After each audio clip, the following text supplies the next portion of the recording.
Fox 5 and Hot 97 present Street Soldiers with Lisa Evers. The trial, United States of America versus Sean Diddy Combs. She says Diddy raped her and assaulted her. She said that telling him no was not an option. Shocking allegations against one of the most famous men in the world. As we proceed to give you what you need. A federal RICO case that could send Sean Diddy Combs away for life. He's going to fight this to the end. He's innocent. A Street Soldiers on location special from federal court. Diddy on trial. The fight of his life. I'm so glad you're joining us for this special episode of Street Soldiers on location at the Diddy trial. I'm your host, Lisa Evers. We're bringing this to you from our pop-up street studio outside federal court. And what a week it has been. Sean Diddy Combs sat at the defense table, his chair pushed back a little bit, his hands in his lap, folded and completely motionless as his former personal assistant, who was using the pseudonym Mia, testified on the stand that she was brainwashed. That's why she kept texting him affectionate messages years after she left, and that even though she testified earlier that he repeatedly sexually assaulted and abused her for years. Now, Diddy's mother, Janice Combs, was in court again today, as she is most every day, supporting her son. Mrs. Combs' name came up in testimony by former Bad Boy Chief Financial Officer Derek Ferguson. He told the court she was listed as the owner of a number of Combs' businesses. The former CFO, who hails from the Bronx and earned a Harvard MBA, detailed how Combs motivated his staff with his hard work, that he paid his taxes regularly, and that he never saw Combs engaged in prostitution or commit any acts of violence. This was a tough day on the witness stand for this alleged victim, who claimed Sean Diddy Combs dangled her over a 17th floor balcony by her armpits. Now, Brianna Bongalin, you'll see she's the woman, the petite blonde wearing the plaid jacket here, was forced to admit under a very, very tough cross-examination that she was not only Cassie Ventura's friend, she was also her drug dealer. This bombshell testimony happened in the 26th floor courtroom at federal court. Brianna testified that she still has nightmares from when Combs allegedly dangled her by her armpits over that balcony. I have to tell you that some legal experts are saying that these prosecution witnesses have been making plenty of headlines, but they have growing questions about whether the prosecution is actually proving this RICO sex trafficking case. Now, this morning, Diddy accuser Brianna Bongalin was back on the witness stand for a second day of tough cross-examination. Yesterday, she claimed on the stand that Sean Diddy Combs dangled her over a 17th floor balcony and pushed her into furniture. Today, she's getting pushback from the lawyer. She's testifying under an immunity deal, and we now know why that was so critical. Diddy attorney Nicole Westmoreland, who our camera captured going into the courthouse this morning, sliced up her testimony on the stand like a sushi chef, even getting her to contradict her original statements to prosecutors. There's a lot to unpack here. Let's get right to the key issues in this case with Attorney Robin Nunn. She's been in court for much of the trial. Now, the witnesses, as you know, have been making a lot of news headlines, but are they making any headway with the jury, do you think? Yeah, I mean, I think that the prosecution is trying to build their case really brick by brick, and that's going to be a high bar. They've charged Diddy with racketeering, with sex trafficking, with, crossing straight lines with prostitution. These are really high federal crimes, and they require a lot of evidence. And then while they've started, I can't say that they've made their case as of yet. So still more to go? A lot more to go. What about with the witnesses, because the alleged victims, because they are saying things and then the defense comes up with evidence that they had text messages long after their contact with Diddy or the relationships with Diddy ended that seem to contradict that, telling them they love him, they miss him, that type of thing. What effect does that have on the jury, do you think? Yeah, I think it has a big effect. Diddy has a team of really high-profile defense lawyers, and they're doing an excellent job of cross-examining these witnesses, cross-examining the evidence that they're putting forward, and really going into the heart of whether someone can really have this long-term relationship, have all of these sort of social media posts that lead one to conclude that they are a mentor, a friend, a loved one, and those types of terminologies being used publicly and outwardly, but now they're saying that they were actually abused, they were being tortured, they were being forced into working situations that were hostile and untenable. So it's tough. And even Mia, the one who went under the pseudonym Mia, the ex-assistant, saying that she was brainwashed. That's why that was her answer when she was cross-examined about why did you stay in contact with this man years after you were gone. Yes, Mia is an example of witness number 4 who is testifying under anonymity. Her identity, her face is not being shown, her name is not being used. She wants no connection to actually publicly being a part of this case, but as alleged, despite having some facts that have come out to the contrary, that she had a really difficult time and that she is now unable to work based on her treatment by Diddy during her employment with him. And what about the defense? Because there's so many different lawyers, there's a big team, you have different people going up for these cross-examinations. How do you think the defense is doing? I think the defense is walking a really tight rope here. Like on some levels, these are victims. There has been some admission by Diddy that an act did occur that he is not proud of. So there is some level of, carefulness with how you interact with people who have claimed to be sexually abused or assaulted by someone in a position of power. But then there's another aspect where it's getting to the credibility of these witnesses. Credibility is going to be key in this case, whether or not the jurors believe that these people are relatable, that they're telling the truth, that their story is believable, or whether they have something else to gain. What about the defense tactics? Yes, the defense is doing, I think, a really excellent job of talking to the witnesses, to reminding them of some of the things that they said in the past that they might not quite recall. They've been scouring social media and doing a lot of research and finding old posts, old videos, old pictures. Terabytes of information, they said. Exactly. And so they're bringing that forward. And those are things that the prosecution and maybe even the witness might not remember, might not have expected, but is coming forward and is now being put in front of the jury and letting them judge. How critical is consent? Because the defense has said, listen, we admit he's abused women. We admit he's got an explosive temper that sometimes turns violent, a drug abuse problems that he had in the past. We admit all of that, but he's not a sex trafficker. He's not guilty of these charges in this. What about that, this issue of consent? Yeah, I think consent is going to be a real issue here for the prosecution. There are some that are arguing that they overcharged because a lot of the witnesses have come forward. They were not prepped by the prosecution, and they're saying that they, in fact, agreed to this, were paid, that they had a good time, that they thought Cassie and other individuals involved liked it. So I think consent is going to be a real issue. And then are there certain bars that they have to hit? Like for the RICO is the sex trafficking, right? Yes, they do. The they big have one. A big one. And it's a high bar. It's not isolated acts. I can't just, take money or drugs or use guns and that be enough. It has to be an enterprise, that all of these people were working together for a common interest in order to make money. And that's going to be really tough in this case. And then in terms of the transporting prostitutes across state lines, there was a lot of evidence early on in the case when Cassie got on the stand talking about booking these sex workers and flying them in here and there. What about that? Is that a tough charge? I think that is also going to be a tough charge. I think they're asking for more than just prostitution or drug usage here. They're asking for actual intent, inducement, forcing people across state lines. And a lot of the people have testified that they like to use drugs, that they willingly, voluntarily, in order to get through their daily jobs, that they took them and asked for them and requested them. And sometimes other people other than Diddy paid for the drugs and requested the drugs. So I think it's going to be, again, a really, really, really tough to prove these charges. Finally, that element of coercion that they need might be tough. Yeah, I think that's right. I mean, there's definitely been a lot of testimony about abuse, about involuntary servitude situations where they had to work long hours, perhaps even against their will in some instances. But I think that, again, that it can't be isolated acts. It has to be an enterprise. And that's where I think this case is going to really hinge on. Stay with us. We've got more for you after this. When they see that other people are accepting the behavior, again, you draw the line based on what you see other people accepting. Welcome back to the special episode of Street Soldiers on location at the Diddy trial. I'm your host, Lisa Evers. No one, including Diddy himself, denied the abuse that Cassie Ventura suffered. But the question I keep getting asked is, why did she stay? We're joined right now by clinical therapist Dr. Elisa English to help answer that question. I'm sure you're getting this question too. People asking you, why don't people leave? Like Mia, who was on the stands, which was her pseudonym. She says she claimed that she was raped by Diddy multiple occasions, other sexual assaults, physically assaulted, had a computer thrown at her head, a laptop, and yet she stayed. And years after she even left him, she was texting him affectionate messages.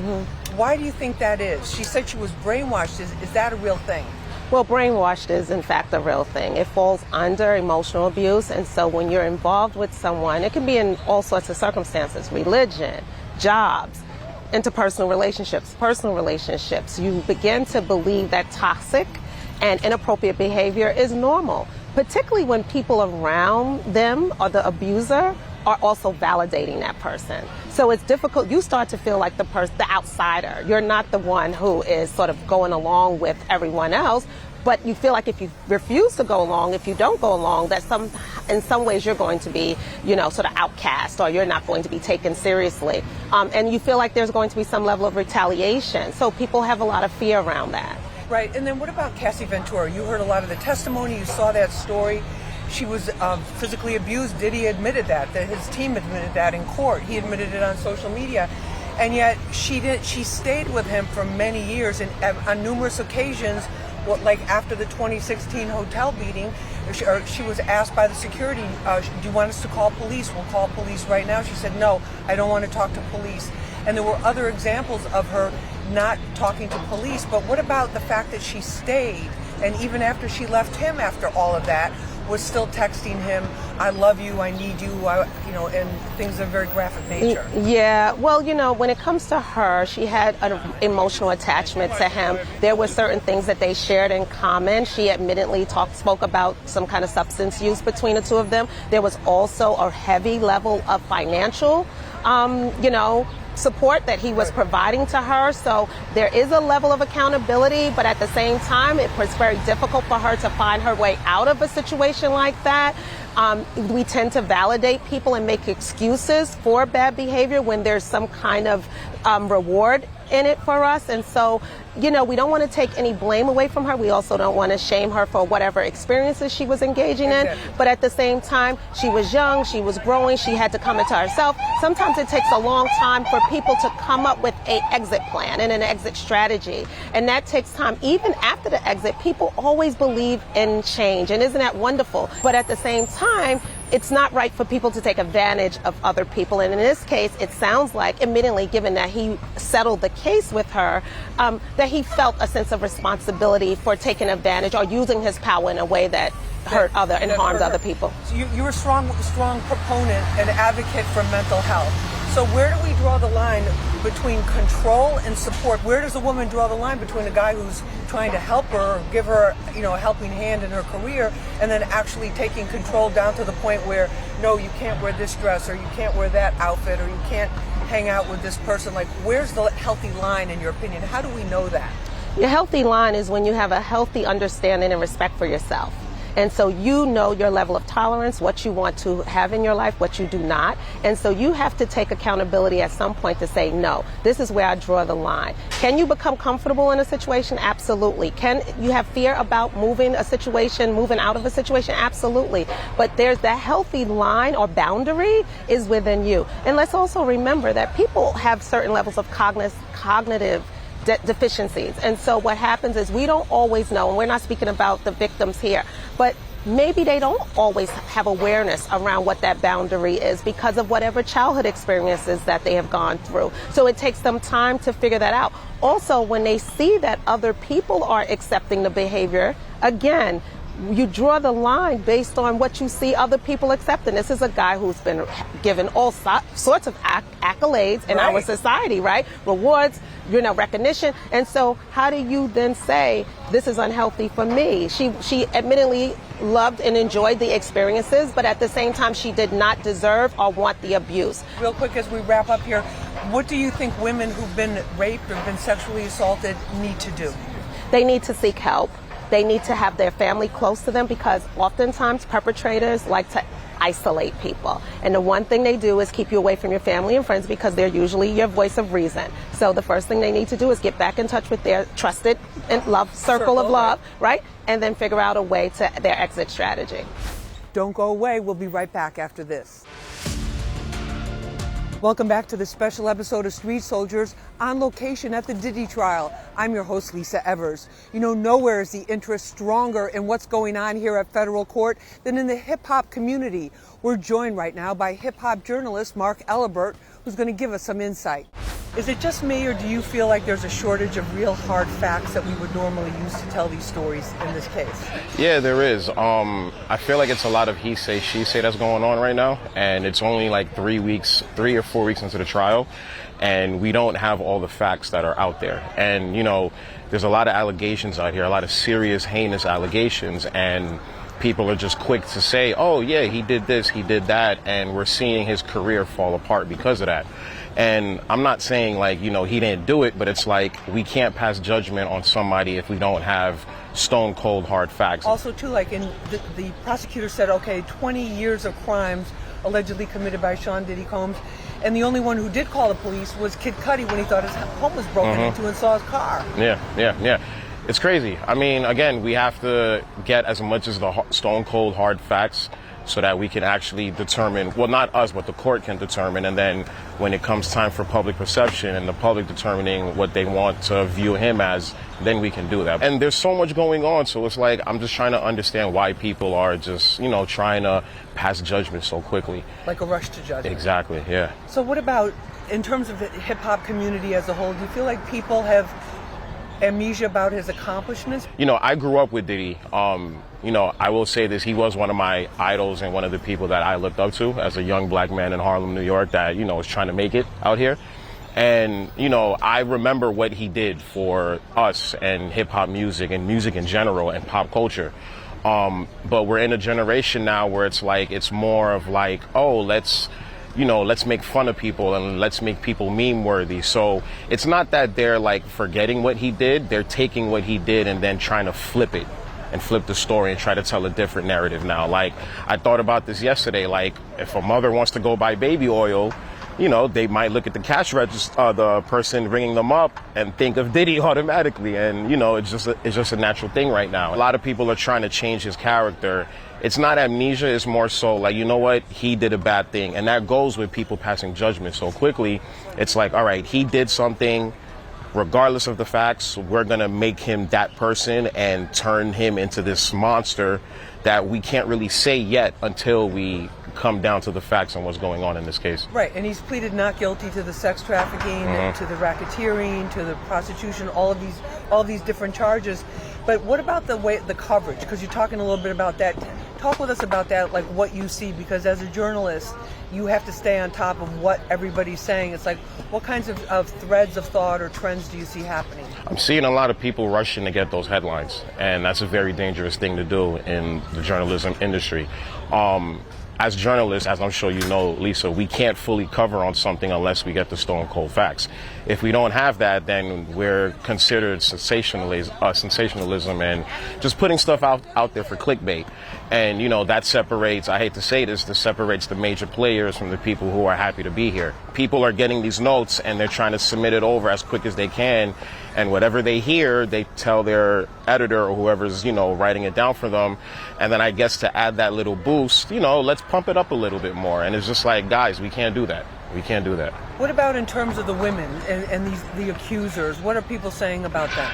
You know, what questions are they raising? Yeah, they're pretty much trying to figure out, you know, what's really the truth here, because there's stuff that's been said about Cassie that people are questioning, like, what's really going on here, you know? And I think that it's messing it up for the women who have really gone through situations like this, and it's proven that they went through situations like this, and it's just a mess. And there's people out here who are really suffering. That's not saying Cassie's not suffering, but it's like right now, up until this point, it still is he say, she say. So right, because none of these accusers called police. None of them went to hospitals that we know of, because I'm sure they would have testified to that. Yeah. There were no rape kits or anything of that nature, and they stayed. Yeah, they stayed. I think that's the other thing. A lot of people are asking the questions like, why did you stay, or why did you keep texting him, I love you, or you know, I miss you and this type of thing. Yeah. So a lot of questions. One final word, how should people really be looking at what they're seeing? Would you advise? Because you know a lot is on social media. Yeah, they got to look at it with due diligence, with their eyes open, and they can't believe everything that they see out here because, you know, we're living in a time now where technology is taking over. AI is the biggest craze right now, and anything can be made up right now. A lot to think about for sure. We'll be right back after this. Thanks for joining us for this special episode of Street Soldiers on location at the Diddy trial. You can watch the show again and share it on our Fox 5 NY YouTube page and in the Street Soldiers section on the Fox Local app. I'm Lisa Evers. Remember, use your mind, it's your best weapon. Let's push for peace, love, and justice for all.